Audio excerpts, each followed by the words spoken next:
Hello my friends, I hope you're well. Welcome to the Old Mill, and today we're going to be doing a brand new podcast talking to Johnny from Taste World and just kind of the Old Mill. Hello Johnny, how are you? How are you? I'm very well, absolutely.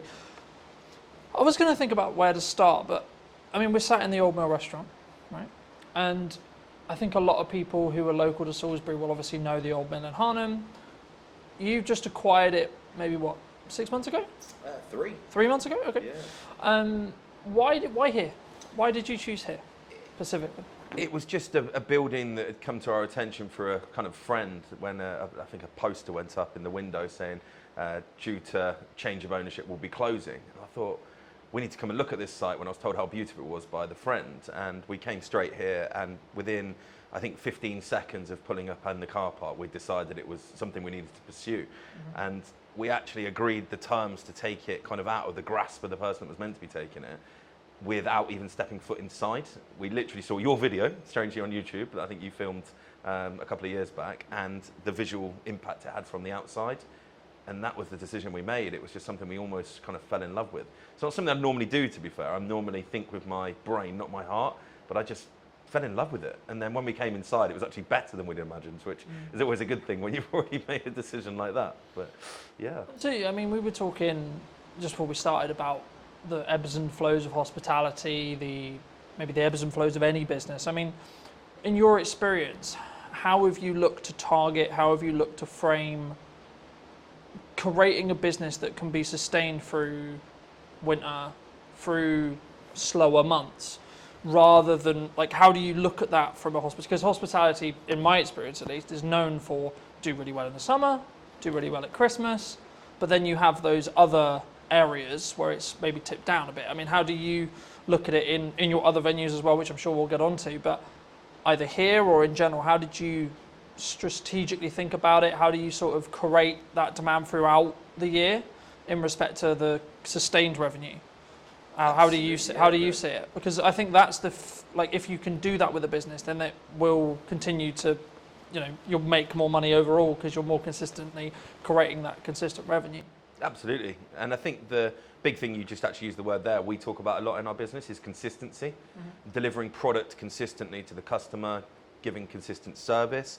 That helps to kind of get people to come to you more regularly, which obviously helps stem that kind of peaks and troughs you're talking about. Now, obviously with a site like this, I would say we have the best beer garden, cocktail garden, cider garden, whatever you want to describe it as, sat 100 feet from us currently. It is a beautiful spot down by the river, and we get a lot of passing trades from people walking from Harnham obviously into Salisbury. We also get a lot of trade come from Salisbury up just to come to our beer garden. Now, that is something that we aren't going to be able to change necessarily, but what we can do is pivot on that garden and not just make it into a garden. So come September, we are completely covering it over, and it's going to become an event space for probably the next 6 months after that. So all the way through till April. So we've got a Halloween kind of pumpkin picking experience thing lined up. There's a Santa's Grotto, a pre-bar ready to go in November time that will go all the way through to December. We'll probably have a quiet downtime in January just because the team are going to work really, really hard. And then come February, we're going to do a really cool Valentine's themed month out there. Really cool stuff. Again, we'll share all this on socials when it's finalised. I'm being tentative what I'm saying, not to kind of ruin the marketing spiel when it comes out. But then coming into kind of March, April time, we're going to have obviously a big space where we can Mother's Day out there. So we'll maximise the real peak moments. Mother's Day obviously being the busiest single day in the calendar year. We'll have a potential extra 130 covers out there to what we would normally have. And then we'll have an Easter experience out there. And then we're back ready for the summer. Again, with kind of how we bring people into this space, the beautiful restaurant we're sat in with the river flowing there behind me. I'm sure you can probably pick that up on the mic. It really is a stunning feature of the building. We really want to drive people to want to come here for an experience. So that will come through kind of the level of food that we're trying to aim for, using sustainable local produce. And the big USP is the fact that we are either already or can be 100% gluten-free. So that's something we're really going to be targeting over the next sort of 3 to 6 months, is doing packages wrapped around the bedrooms and dinner experience for those with celiac disease or those avoiding gluten. Now, the figures on that at the minute in the UK is around 6 million. So it's about 10% of the population are either actively avoiding or for medical reasons cannot consume gluten. Now, these people have birthdays every single day of the year, right? So 365 days a year, I've got a potential celiac that I can target with some marketing, go, come and stay at the Old Mill, have an amazing stay in our beautiful bedrooms, and by the way, we can do dinner for you as well, which is celiac safe. So that's something that we really will be pushing hard. As soon as we get the main kind of summer bulk out of the way, wasn't the best time to take a pub like this, kind of going into the busy period already, should we say. So we're very mindful of not trying to overload ourselves. So layers to a cake, layers to an onion, however you want to look at it, we kind of stack on top. When we get one thing right, we'll do the next thing, the next thing, the next thing. So we're hoping if I sat here this time next year, I'd be able to say to you, everything I've just said, we've done it, and it's great. So, do you think there's, I mean, you mentioned like that being one of your unique selling propositions, but do you think that's one of the reasons why maybe your locations will be successful in comparison to someone else's who maybe isn't thinking that forward ahead, isn't doing those outdoor events, turning in their beer garden into things? Because I think people sometimes they look, because you've got to spend quite a bit of money to do the beer garden stuff, right? It can't be cheap to convert the beer garden semi-consistently and then convert it back, and then I imagine if it works, you'll do it the following year and you'll flip and you'll continue to rotate it. I mean, is that just the nature of the business, would you say? yeah, I think the age-old sayings, innovate or evaporate, speculate to accumulate. I'm very much on the leading edge of wanting to use tech, for instance. We're using more tech in our business, and we look forward, not backwards. We don't look at why things are bad, we look at how we can be better, and that's something across the whole group. Our senior team, that's all I'm talking about. I'm not cutting wages, I'm increasing sales. I'm not saying how do we get rid of people because times are hard. I'm saying how do we bring more people in for different reasons. What we're also really good at, and if anyone on here is listening as a hospitality owner or manager, we are very good at getting brand deals. So all the cool stuff I've just spoke about, we'll be approaching brands. And so the Apres bar, for instance, will be selling a shed load of Bailey's hot chocolates, I'm sure. So I'll approach Bailey's and say, look, I want some support. They will give you money to support their brands with the right streams and for the right events, similar to your festivals. When you see the big festival bars and stuff like that going on, that's got brand support behind it. And it's having those conversations that really help us, and we're very good at that, to be fair. We've got great relationships with all of our suppliers, both local, national and international, to kind of help with that. Not just the financial costs, but they've got years and years and years of expertise doing similar events. So why would you not lean upon them to kind of help? It might be a supplier they use that can cut some costs that we didn't know about, or just simply going, have you thought about this? Like we had an event a couple of weeks ago that we used Thatcher's, a very local company, obviously from Somerset, but they are fantastic, just gone to #1 cider brand in the UK actually last week, that was announced, and they supported fully. They paid for the live music, and they came down, gave us a load of free stock, and had people down here giving out samples.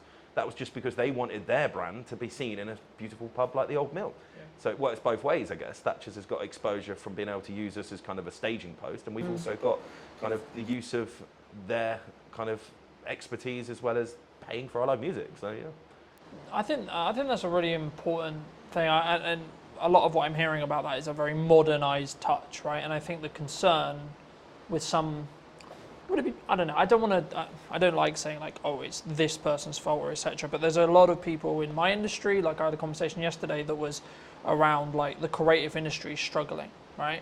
And I've been very honest and very fortunate where actually I'm in a very different place. I'm in a very fortunate place with the kind of work I'm doing and how I'm doing it, and like actually like looking at the bottom line of my business, it's actually doing really well, right? Yeah. So I'm not feeling that, oh, it's difficult, right? Do you think in your experience, has there been like always something going on? Because I always see it as like there's always something happening in geopolitics, there's always something happening in the economy, there's always a concern related to the up and coming budget or the up and coming changes or etc., which of course changes things for businesses, of course it does, right? But is there a perspective, I think, because obviously a lot of your group, a lot of how you work could be perceived as you're very successful, right? You're clearly very good at taking on some sites, making them make money, and then continuing to repeat that process. Is that from a mindset from you specifically and the rest of your exec team of we've got to keep being aggressive, we've got to keep moving forward, regardless of what the doom and gloom is, would you say? I think absolutely. What we talk about a lot is that age is on our side. I mean, myself and my exec team are on the right side of 40, shall we say. Apologies to any older listeners listening. So we're there, we've got bags of energy. Now, a lot of the sites that we look at now have had kind of historic landlords, tenants for a long period of time. They're just tired. They don't know where to look. social media, they don't get it. When I'm saying, why are you not on TikTok? They're like, oh, no, I don't want to do that. They just don't understand that TikTok isn't just for young people now, right? We have spent 0 pennies on paid for advertising, okay? Obviously, we brought you in, you made some amazing content for us, but we've paid absolutely nothing to do it with. We've done all organic. That's because we understand what we're doing. We've been pretty much fully booked here in our rooms and our restaurant and our garden for the last 6 weeks because we understand where to put our energy and our time. We don't put energy and time into something that's not going to give us back reward. So if a conversation starts happening, even at kind of management level within here, I'm like, is that going to actually affect my bottom line? No, stop talking about it then. Because you've got to be so fixated on the numbers that it's almost autistic. I mean, there is definitely traits of autism in me, but sometimes I wake up in the middle of the night and all I'm doing is thinking about those numbers, how we can trim 1-2% on this cost base, how can we then put that money to work in increasing sales. I think the old saying is the good places, the good people will always do well. Doesn't matter what the economy does. I think without blowing your ego too much, the reason you're doing well is because your content's bloody brilliant. There is plenty of people out there doing similar stuff to you that are probably complaining, moaning it's not great. And you look at the quality of their work and it's just not there. They haven't got the adaptability, for instance, without throwing anyone under the bus. We dealt with another content creator doing very similar to yourself. And they were just so slow to react to us. Whereas yourself, Colton, this is what we need to do. Can you be a bit more flexible? Yeah, cool, perfect. We can do this, we can do that. And you said yes more than you said no. And that's very much what we talk about in our business. If we can, we will. And I think the customers react to that, right? Yeah. We're not perfect, never perfect. It's not a real word, right? Perfection, I think you can pursue it, but you'll never get there. I think, well, just building off that, I mean, I've always followed the motto of done is better than perfect, because your concept of perfection will always change, right? Yeah. Because if you're growing personally and as a business, your definition of that word will then change by proxy. So you actually you should never hit perfection, so to speak. And that's why I think execution is better to focus on. And that's, I think, why we synergize so well, because I do focus on execution, but also I focus on strong ROI. I'm so glad you mentioned TikTok, because so many people think it's what it was when it was Musical.ly, right? Which was dances. Dancing for kids. You know, kids are social. But I think it's more around the attracting of attention to then make the byproduct be sales, right? Instead of we're going to just look at the pure ROI when it comes to sales of we do this, then we pay it on ads, and then we get a higher return. Because when you do paid ads, you can track that cost a lot because you can see the metrics behind it. When you do organic, it's slightly harder. I mean, how do you look at either TikTok or your content strategy? Because one of the first things we talked about was actually like you're really strong at marketing, right? So I was like, okay, absolutely fabulous. How can I then add value on top of that? Because I wasn't then going to have you need to post on social media. I wasn't going to, because it was like you had it. I didn't need to have that conversation. With some clients I need to because they're new to social and we need to get them up to speed. But with you, it was like, okay, cool, what do you want? What do you want us to do? Yeah. You know, I mean, is it just TikTok? Is it just Instagram? Is it socials? Like, how do you tackle marketing from your perspective?